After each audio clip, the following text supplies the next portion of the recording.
paano ba tayo ma-amplify sa pamamagitan ng ginawa ng unang tagasunod ng ating Panginoon sa tulong ng mga apostol. Sinabi roon, di ba?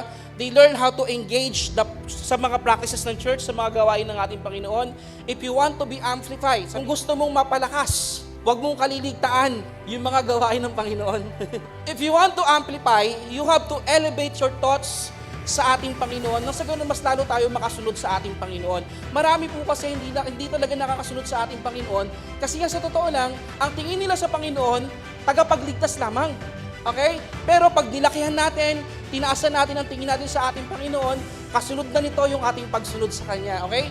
We must learn how to embrace being connected to one another. Tignan mo yung katabi mo. Hindi pwedeng hindi tayo konektado sa isa't isa. Importante po na mas nagiging konektado po tayo sa isa't isa. Hindi pwedeng walang fellowship. If you want to be edified, if you want to be amplified, you need fellowship.